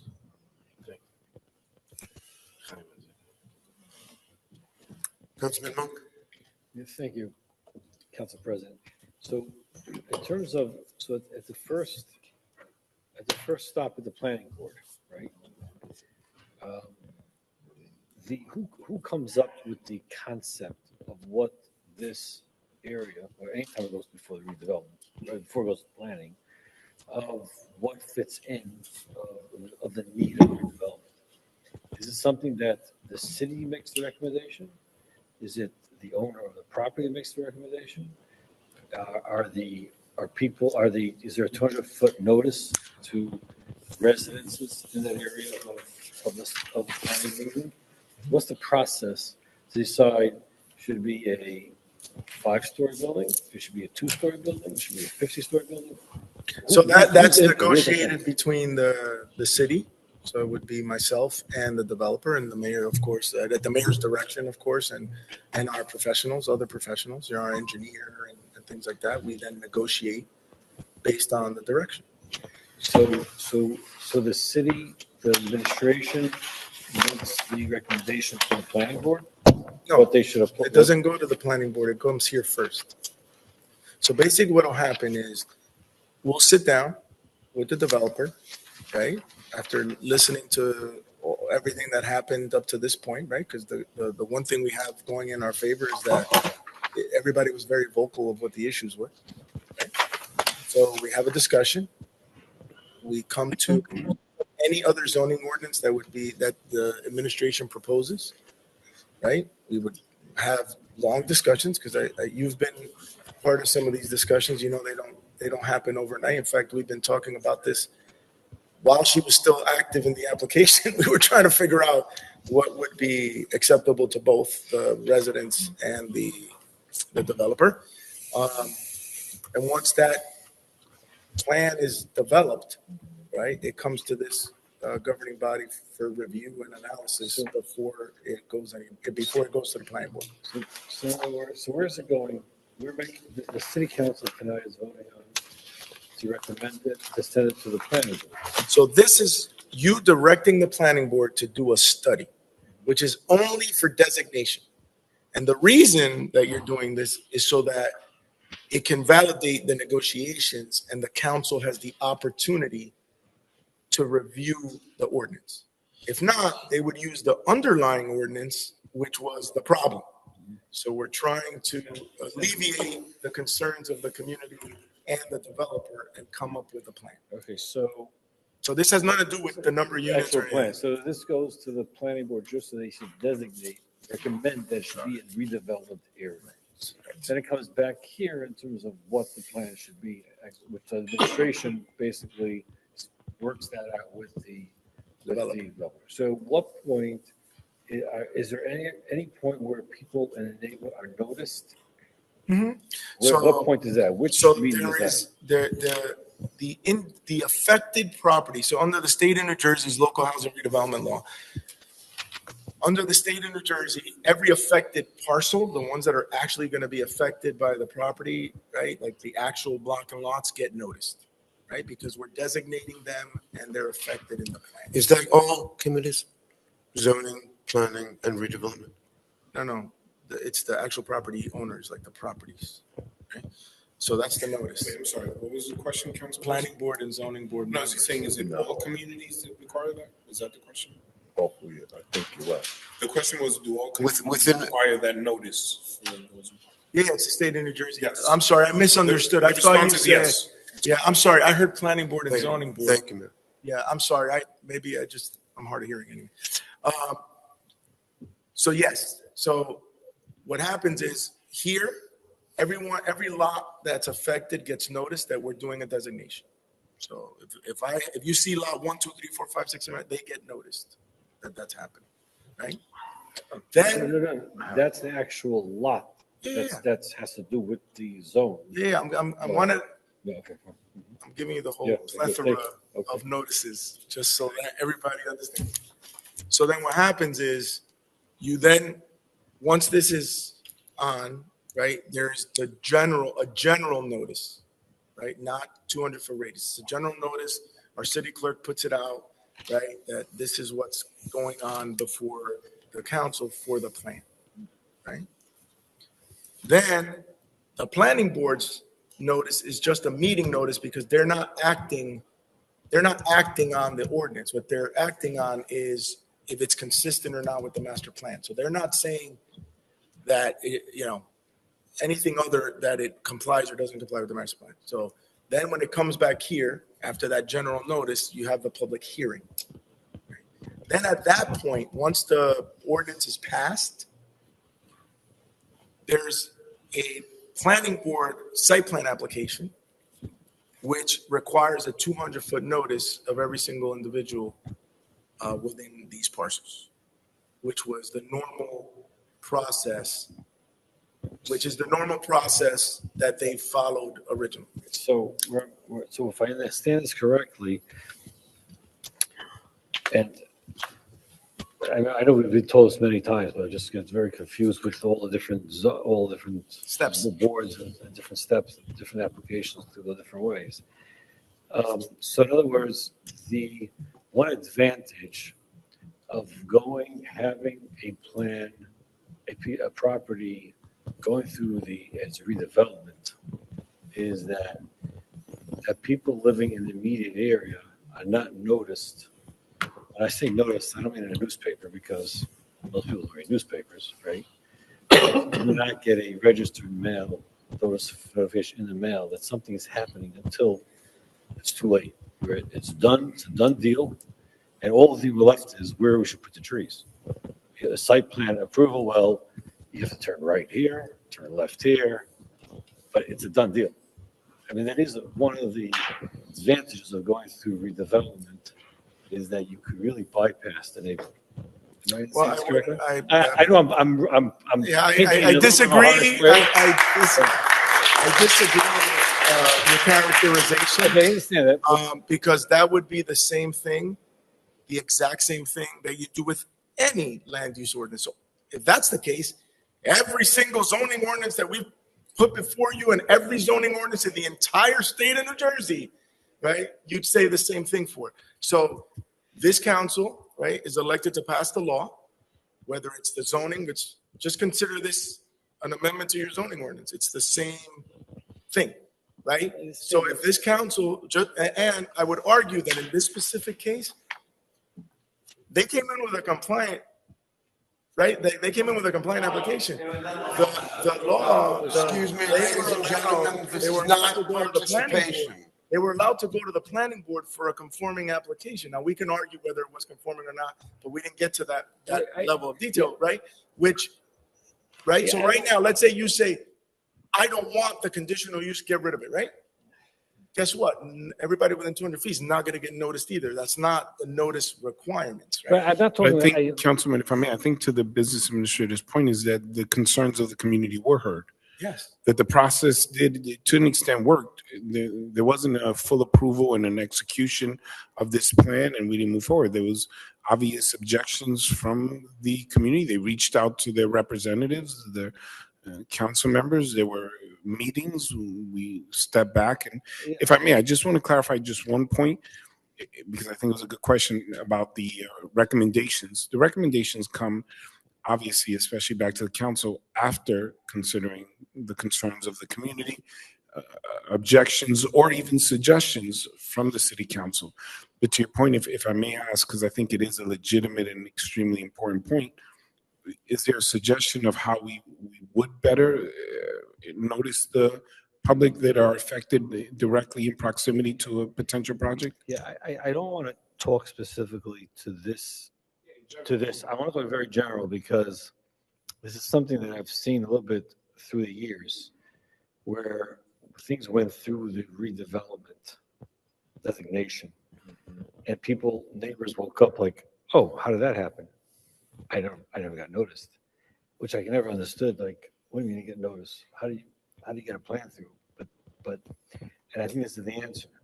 Again, I'm not coming to change state law, how things are done, but we're always very sensitive. Again, I'm not talking to this really at all. I'm really talking just in general. Anyway, Yes. in general, because we do exercise redevelopment, designation a lot here to get things, which is tremendous what this administration has done over the years. We're using that tool. It's a great tool, but we're also, I know the administration is very sensitive to be informing everybody, right, what's happening in especially in their neighborhood, and getting input and so on and so forth.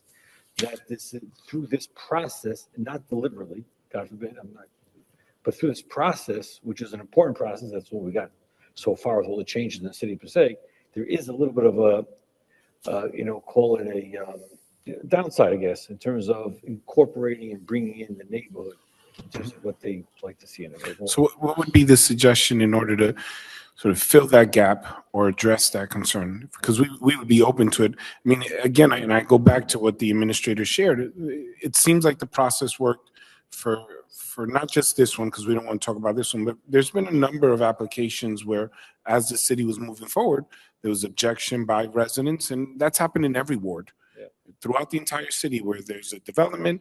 We're almost at the finish line sometimes. So the administration can sometimes think everything is great, everyone's on board.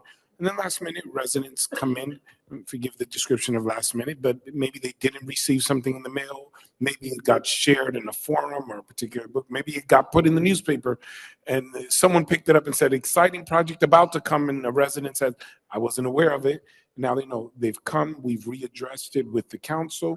We've walked back certain aspects. So is there an additional layer that would be suggested for us to consider to more effectively communicate and ensure the engagement and involvement of the public? Mayor, my least concern is with this, has to do with this resolution, because I think the residents in this area are very informed. And every time there'll be a meeting, I'm sure there'll be another lawn sign, put out there when the next meeting will be. Yes. But I'm really talking about really generally in terms of anywhere in the city where we use this tool.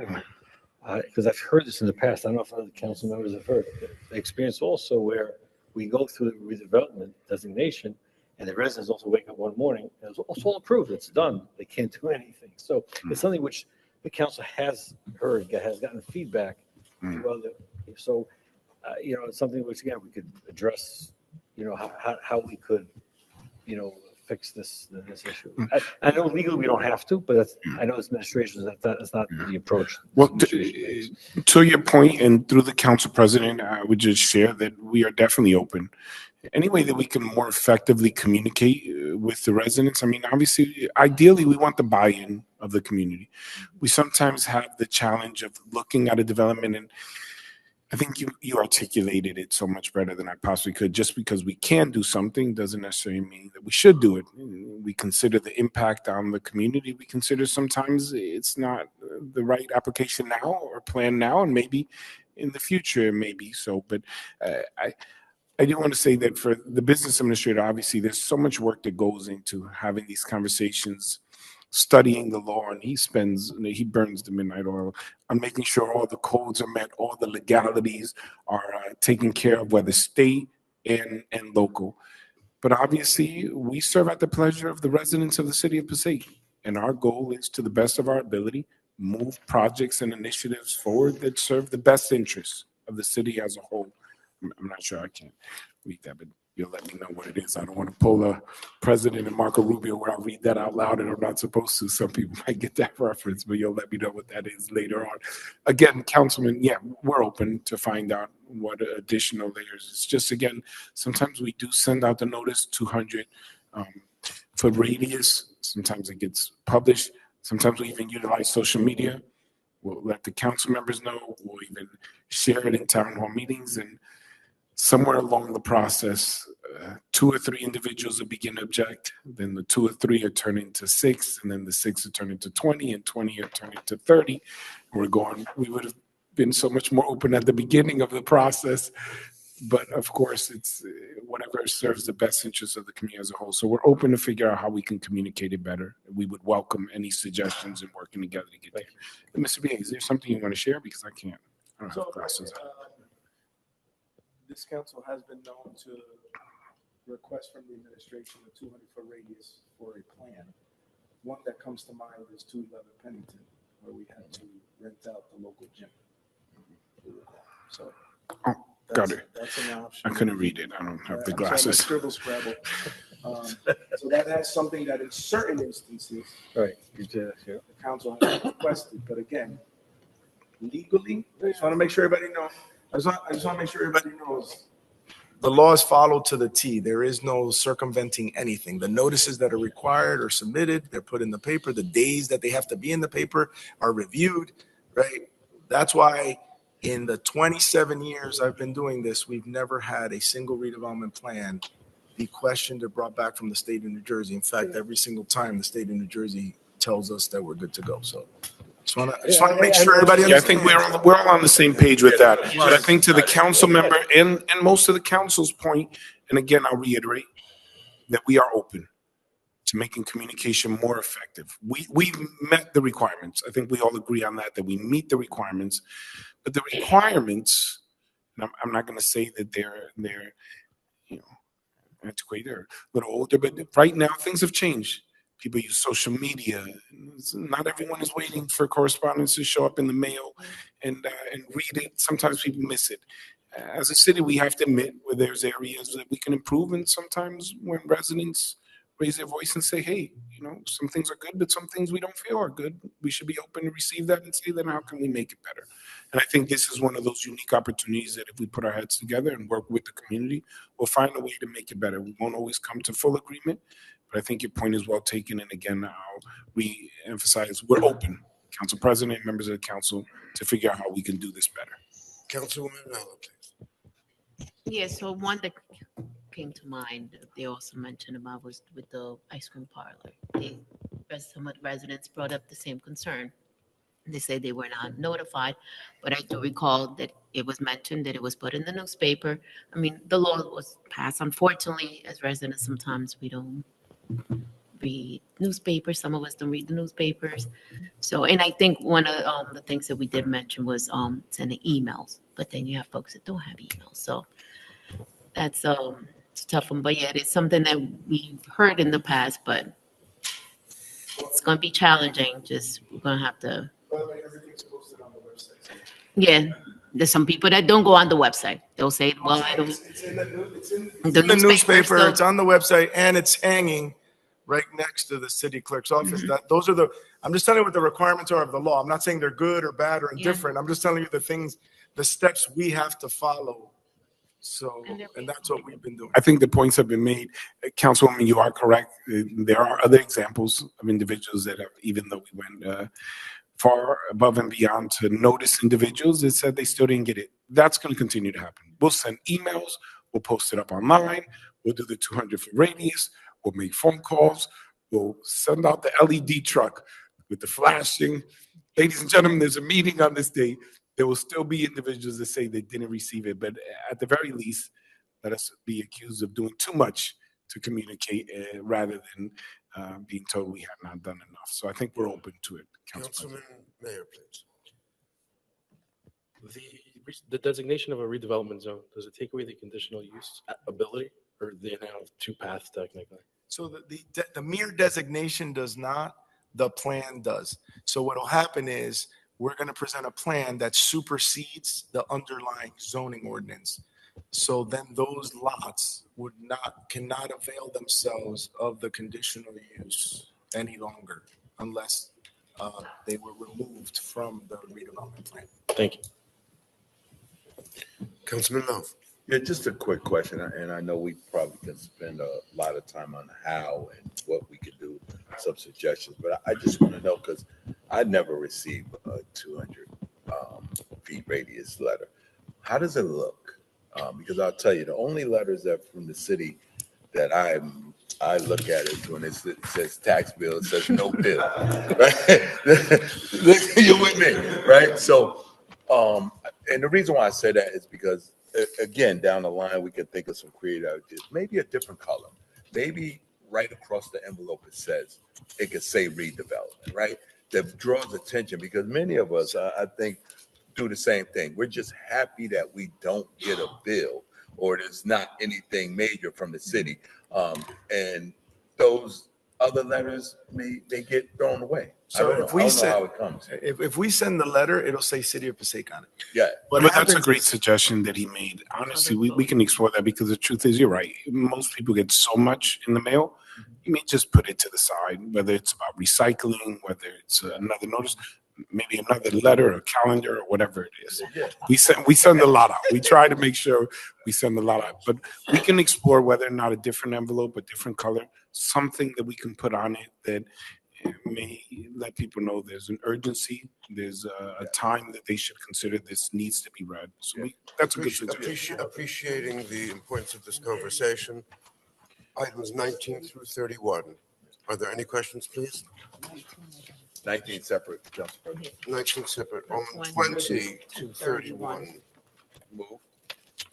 There's a motion. Is there a second, please? On 20 through 31. Roll call, please. Councilman Monk? Yes. Councilman Love? Yes. Councilwoman Mello? yes. Councilman Mayor? Yes. Councilman Garcia? Yes. Councilwoman Colon Montañez? Yes. And Council President Scher. Yes. On 19, please. Move it. Second. Councilman Monk? Yes. Councilman Love? Yes. Councilwoman Mello?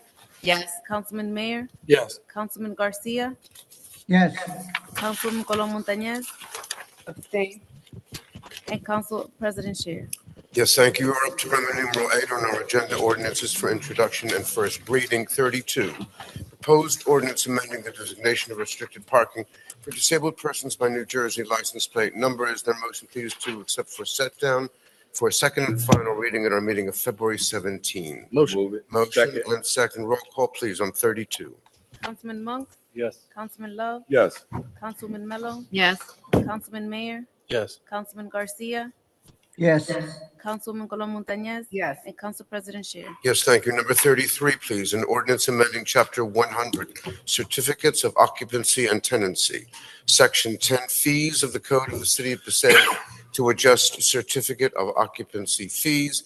Is there a motion, please, to accept for set down for second and final reading at our meeting of February 17? Motion. Motion Second. and second. Roll call, please. Councilman Monk, Yes. Councilman Love, Yes. Councilwoman Mello, Yes. Councilman Mayor, Yes. Councilman Garcia, Yes. Councilwoman Colon Montañez, Yes. and Council President Sher. Abstention. No, not on 30. 34. On 34, please, an ordinance authorizing the exchange of real property between the City of Passaic and the Passaic Board of Education pursuant to NJSA 40A:12-16. Is there a motion, please, to open for second and final reading at our meeting of February 17? Move it. Second. Motion and second. Roll call. Councilman Monk, Yes. Councilman Love, Yes. Councilwoman Mello, Yes. Councilman Mayor, Yes. Councilman Garcia, Yes. Councilwoman Colon Montañez, Abstain. and Council President Sher. Yes, thank you. A payment of bills. Are there any questions on the bills as presented by the clerk? Seeing no lights at this time, is there a motion, please, to accept the bills? Move it. Motion Second. and second. Roll call, please, on the bills. Councilman Monk, Yes. Councilman Love, Yes. Councilwoman Mello, Yes. Councilman Mayor, Yes. Councilman Garcia, Yes. Councilwoman Colon Montañez, Yes. and Council President Sher. Yes, thank you. Administrators report, Mr. Fernandez. None at this time, sir. Thank you, sir. Mr. Mayor. We received communication in the last couple of days that the county will now begin to address some of the county roads. Tomorrow, they're going to be on Broadway, and that is a major help. The county roads, which include Brook Avenue, Passaic Avenue, Van Howen Avenue, Broadway, they unfortunately can only address a small section at a time. So they're going to hit Broadway from Prospect Street down, I believe, almost to Main Avenue a little bit before. We will continue our efforts according to the alternate side of the street that we've been doing.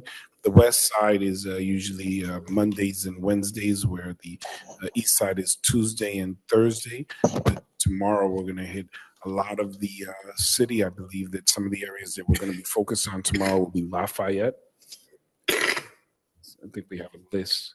Just in the, well, we'll send it to the council. She's going to pull it up in the next. Let's see.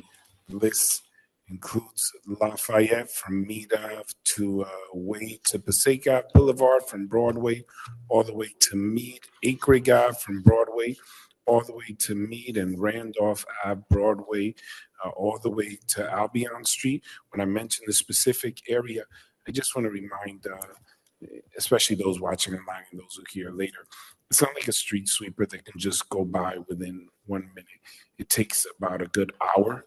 And since alternate side is 2 hours, you usually get 2 blocks in an hour before people start returning back with their cars. But we are going according to our plan. Our DPW consistent is hitting, but those are just for the alternate side hours. It's 2 hours. We begin around 6 a.m. from 6 to 10 as we're getting all the trucks out. We're hitting most of the corners, especially where the heaps of snow are. We try to hit those wherever we can, and we don't find cars parked, even though it's not alternate side. The trucks will go around, and with some of the plows, they try to flatten it out. The challenge with just hitting it and going and leaving all the snow in the middle of the street is then it has to be salted immediately. So it's easier for us to stick with the plan. There were some calls for urgent responses. Some schools that were open and had specific requirements. The hospital, of course, certain work that occurred down by Main Avenue and Marietta. And I want to take this opportunity to just thank Councilman Mayor. Like myself, we had identified a stream of water that was coming down Main Avenue. We both thought it was coming from Clifton from a particular fire, but it was another water main break. And they worked overnight, but you can imagine with the frigid temperatures, it froze. We had over 3 inches of ice going down the sidewalk, down Main Avenue. It went down Main Ave and halfway through the block on Brook all the way up to Stewart. The reason I share it is because then we had to draw the attention from our DPW from where they were working overnight to go take care of that in order to salt it, because if people would have woke up after 3 o'clock in the morning, there would be no way to notice them, and they would have just fallen in front of their homes. So we had to draw the people off at that time. So even in the midst of doing the work, sometimes extenuating circumstances require that we send people to a different direction. But we're gonna again emphasize, if your street is not being cleaned with snow removal, then there will be no tickets given. There is no alternate side enforced other than the streets that we have posted and have the police going to tell you to move so that we can clean it. After I lost my good part today. You I lost your moved, good part. yeah. But Spring Street was hit, and those areas were hit today. Thank you. Thank you. Any additional comments? Was there any,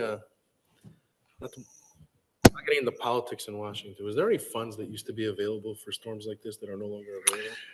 First, there's no getting out of the politics. You're literally an elected official. Every part of it is political. But in regards to the question that you asked, yes, every year there's funding put aside for snow removal. You're asking, is there funding that we put in the budget aside? Is there FEMA fund, anything that used to be able to tap into? Oh, outside funding. Yeah. You know, we budget. We budget every year for additional snow removal that may result in extended hours overtime or having to get additional contractors. Just to give some perspective and context, for the 3 days that we utilized 7 contractors, came out to about $65,000. And that's at getting them to agree. And the typical amount that gets charged through the public bids, about $250 an hour. Because it was an emergency allocation and we reached out to local vendors and we talked to purchasing, we got everyone agreed no more than $150 an hour to be able to work, which is significantly less than typically when we put out the bid and there's response. And we made sure to have a number of contractors. We had 7 over 3 days, which we were able to get them to work over Friday, Saturday, Sunday. It was over $65,000. If we have them for obviously 30 more days, that's 130,000. 30 more days, almost 200,000. And if we use them for the month, we're going over $600,000. So we're trying to be extremely careful with how we're utilizing the funds, because we need more tandem trucks. There's a lot. If you go to our dumping sites or where we're storing the snow, we have over 5 in the city right now. One of them on Passaic Ave, by the baseball fields. Councilman, you can see the heaps of snow there. We're now starting to explore whether we can just put them in different areas. We got one private developer to say, you can use my entire property, dump your snow there.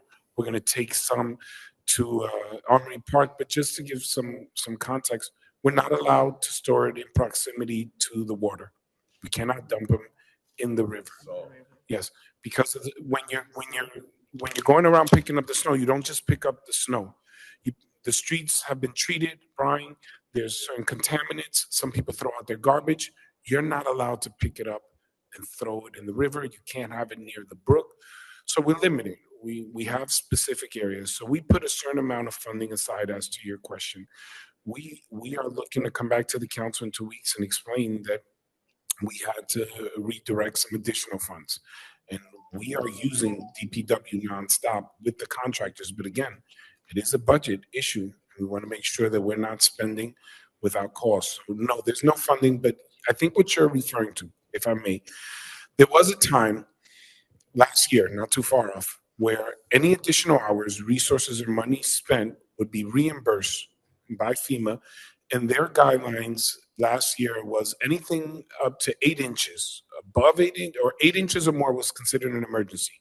The federal government changed that this year, and the guidelines now state unless it's over 21 inches, which I'm gonna share this with you, and I'm not making any judgments.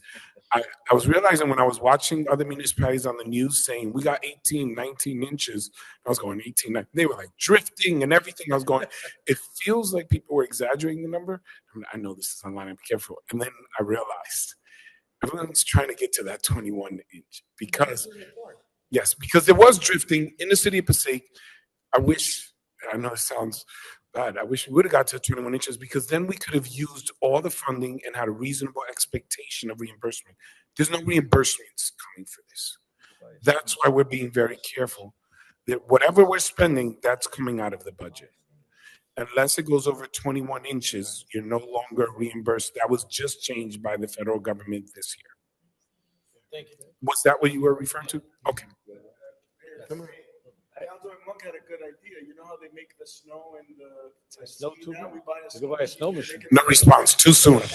I'm going to say too soon. Rita's. Is there a motion to adjourn, please? Like I said, too soon. There is a motion. Is there a second to close, please? Roll call, please. Councilman Monk? Councilman Love? Yes. Councilman Mello? Yes. Councilman Mayor? Yes. Councilman Garcia? Yes. Councilman Colon Montañez? Yes. And Council President Sher. Yes, thank you. This meeting is adjourned.